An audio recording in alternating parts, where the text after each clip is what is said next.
spooky season is back, baby! Yeah! You all know that spooky season is my favorite time of the year, just period Halloween time. It is the time that makes me feel the happiest, and it's the time that makes me feel most like a kid, and that's because I love the horror genre. I love being scared. I love being thrilled. I love the feeling of fear. Now, if you all have seen the videos that I've been putting out since 2023, I've been doing these yearly spooky games picks for the games I'll be playing during spooky season during Halloween time. And just so you all know, these videos are actually inspired by Jake Baldino and these yearly picks he's been putting up for spooky season time. If you guys want to see those videos, please check him out because Jake Baldino is actually one of the few people that I trust when it comes on video game reviews. And not to mention as well, just a really cool and really funny guy from what I have seen. And I just think that he showcases a great side to video gaming and his thoughts on games, especially when it comes down to his picks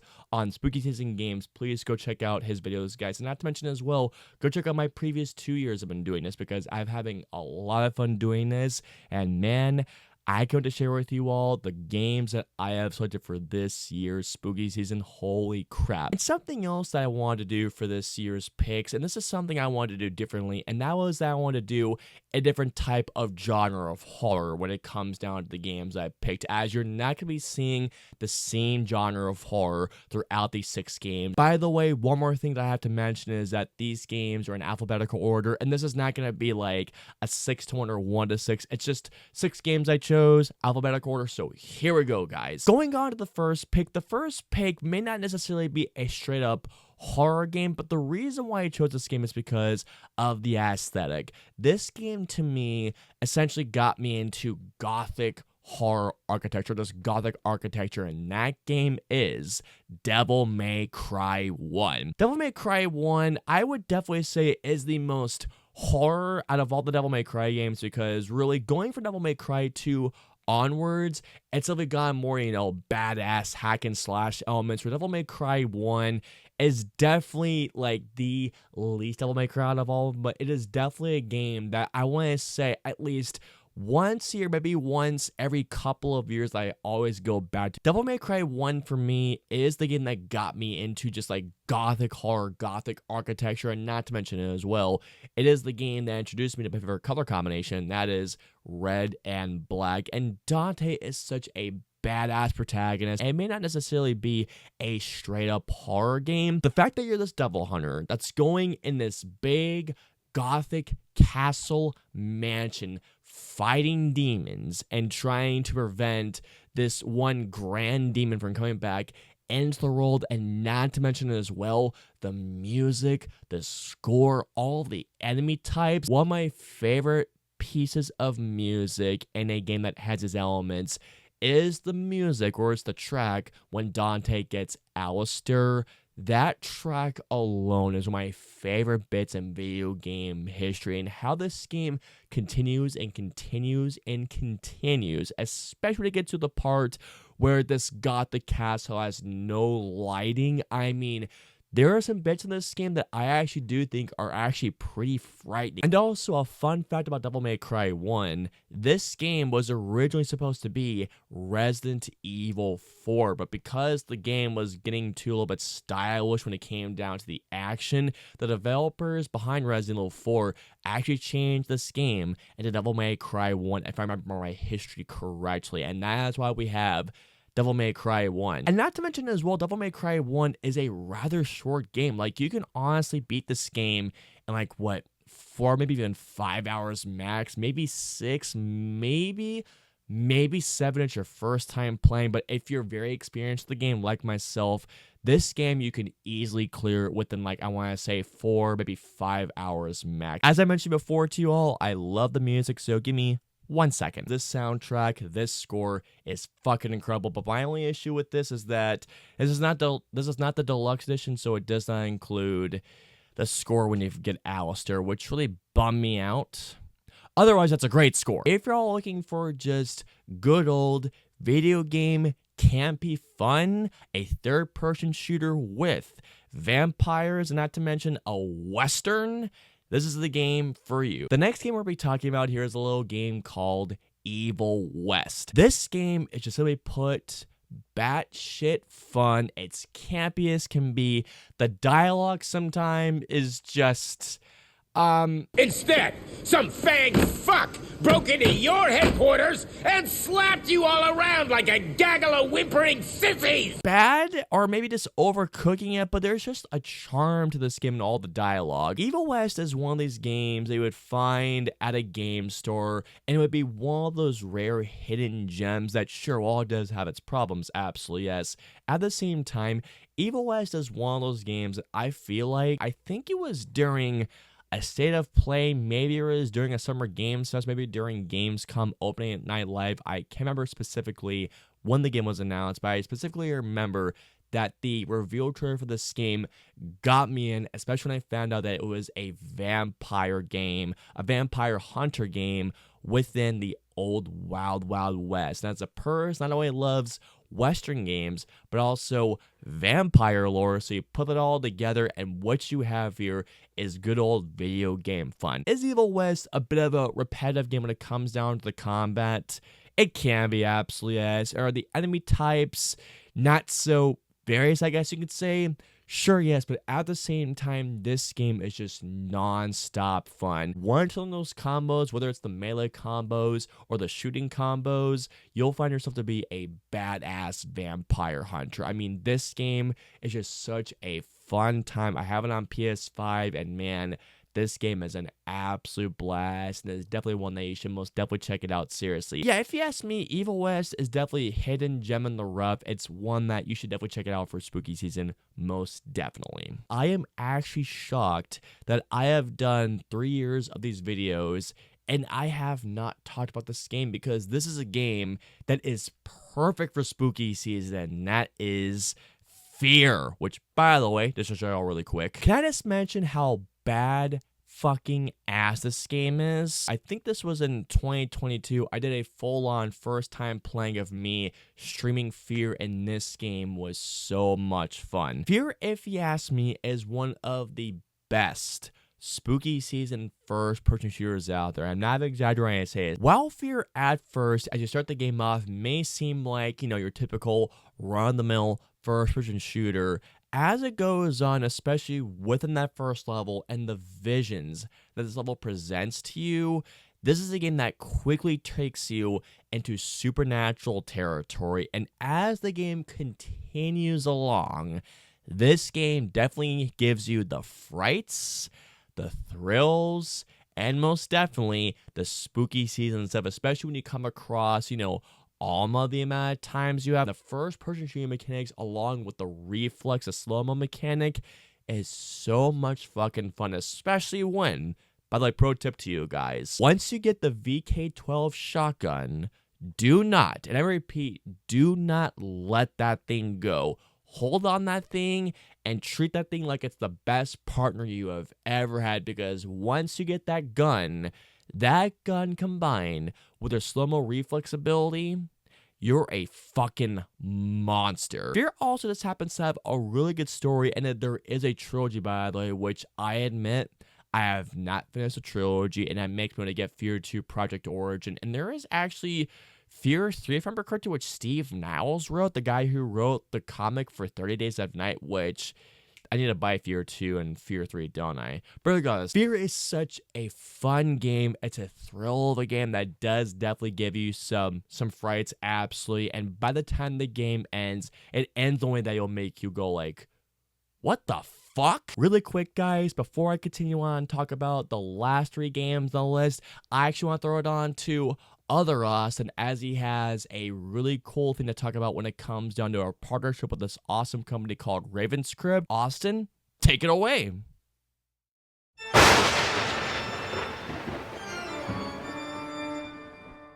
What's going on, everybody? I'm here to talk about a partnership that I have with this awesome company called the RAVEN'S CRYPT. The RAVEN'S CRYPT is a company that makes products based on the works of Edgar Allan Poe. Whether it's clothing, vinyl records, to which I have something to show you all because this thing is so damn cool. This is a vinyl record that has a collection of Edgar Allan Poe's tales. So essentially what this is an audiobook pressed onto a vinyl record that has narration with a spooky, ominous narration, and I cannot tell you all how cool this thing is. However, this is not the reason why I'm here today. I am here to talk about a game that the RAVEN'S CRYPT made, and that is a game called TAMERLANE, a game that, well, if you're a big fan of Edgar Allan Poe's works, this is a game that's based on, well, the poem of the same name. I cannot begin to describe to you guys and talk about how cool this game is. While this is a game that I can definitely spend a couple of minutes talking about, I would much rather show you just how cool this game is. So let's roll the tape. Check this out.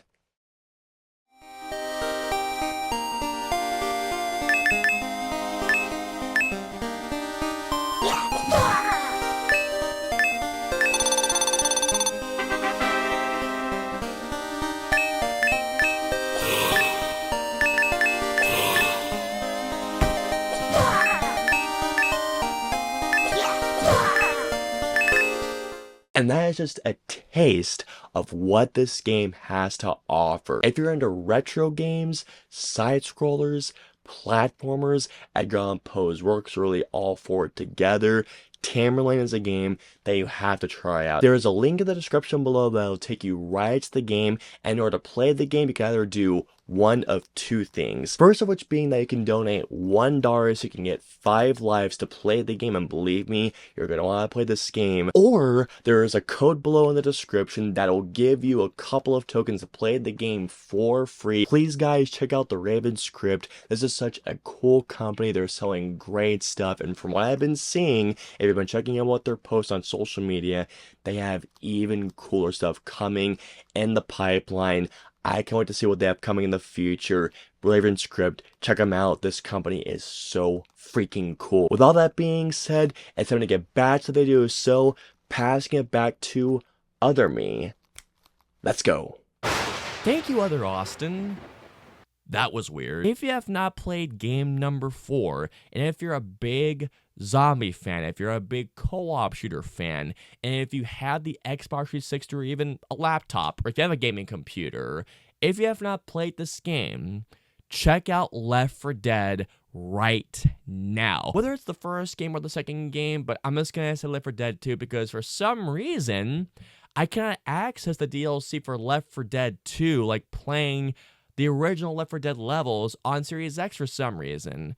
Microsoft, please change that, please. Left 4 Dead 2, or even Left 4 Dead 1 for that matter really, is one of the quintessential examples of one of the best co-op first-person shooter zombie games of all time. Left 4 Dead 2 is really the prime reason why I stayed up in high school for many nights on hours on end, yelling, screaming at my friends, and screaming in pure terror and laughing together as we're trying to make it through specific levels. And Left 4 Dead 2, don't get me wrong, I love the first Left 4 Dead, but Left 4 Dead 2 took that first game and improved upon every single thing possible. The music, the levels, oh my god, I love the level design of this game so much, especially when you fight your way not only through the mall, the haunted carnival, well, not a haunted carnival, but the carnival infested with zombies, and the part in the game where you have to fight your way across a bridge trying to get to that helicopter.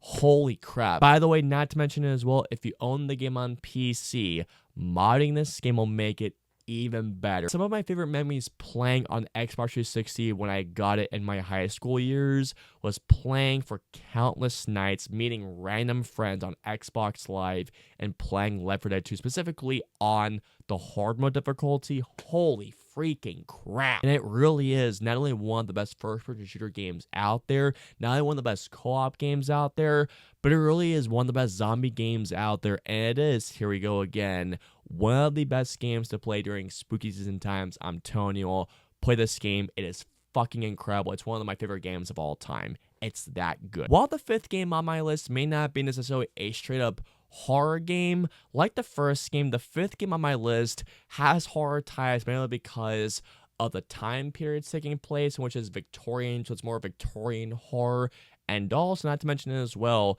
like I mentioned you guys earlier, when it came down to the first game, the enemy types. Knowing that you're a character going against these puppets that have gone mad or even possessed puppets, these evil puppets are trying to fight you down within this spooky Victorian horror atmosphere. For those of you who don't know which game I'm talking about, I'm of course talking about Lies of P, which, if you ask me, is the best Souls-like game that From Software never made. Now, I know that when it comes down to the Soulsborne genre of games, the games are very high in difficulty. I know the games aren't for really everybody for that matter, but I do have to say, I do think that you should at least give Lies of P a chance. I really do think you should, because I really do think that out of all of the Soulsborne genre games out there, I really do think that Lies of P is easily the most approachable one. I mean, don't get me wrong when I say this to you guys. Lies of P, is it challenging? Yes. Is it difficult? Yes, it is. It is most definitely difficult, but I gotta say that when it comes down to looking out of all the Soulsborne games, Lies of P is really one of the best out there. Putting that whole lore into this dark Victorian era horror style settings with the difficult combat, with these really challenging boss fights of going to the city of Crate, and not to mention as well, there are some enemy types that are genuinely frightening. There is a bit in this game into which you go through this factory, or it's not even that part, but it's when you go into a theater, an opera house. Holy crap. And once again, because I do feel like I have to say this once again, I completely understand that the Souls genre games, the Soulsborne genre of games, may not be for everybody, but I do highly recommend you guys give Lies of P a chance, because not only is this game actually a very approachable game within this genre, but if you're looking for a fun, challenging, spooky game to play during Halloween, during spooky season, I really do think that Lies of P is a really fun, spooky-like game that puts you within the atmosphere, the vibes, the overall level design, just the beautiful art direction, and plus, again, the boss fights this game are so much fun. Moving on to the last game of this list, we're going into cosmic horror, which, as you guys can imagine, is, well, if you guys can see my bookshelf, H.P. Lovecraft. While this game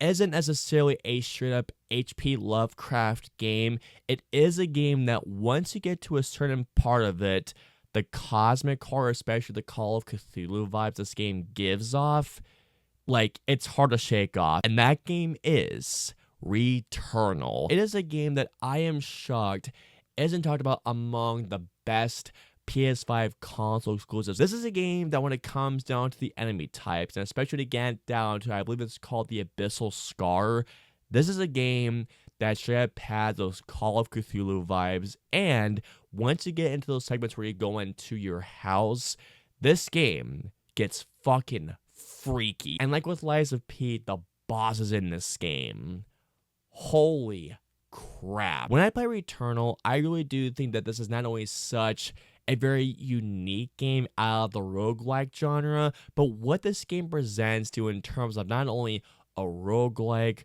third-person shooter, psychological horror game with these H.P. Lovecraft vibes, especially to go into the Abyssal Scar area, and not to mention as well, the music of this game. The music of Returnal is very haunting, it's beautiful, it's epic, but one of my favorite boss fights of the game is actually when you fight this creature that's playing this piano. This boss is so much fun.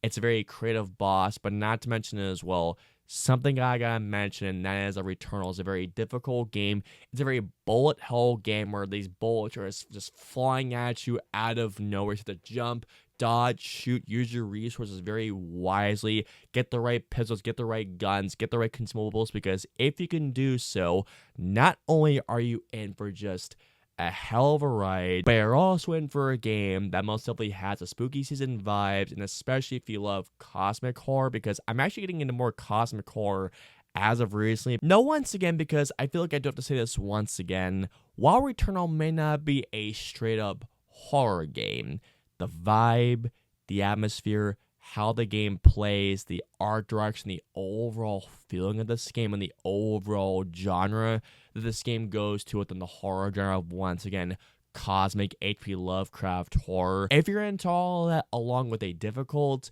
roguelike bullet hell game with a really just creepy, beautiful, haunting soundtrack, Returnal is the game for you. And once again, the game is difficult, I will not lie about that, but still Returnal is a badass game, and it's a game that really no one talks about. And if you're looking for this really cool cosmic style horror game, check out Returnal. It's an awesome game. And that, guys, is gonna wrap it up for my 6 picks for my 6 games that I am currently playing for spooky season. I hope you all enjoyed it. If so, please hit the like and subscribe buttons. And until the next review or video goes live, I will see you all next time.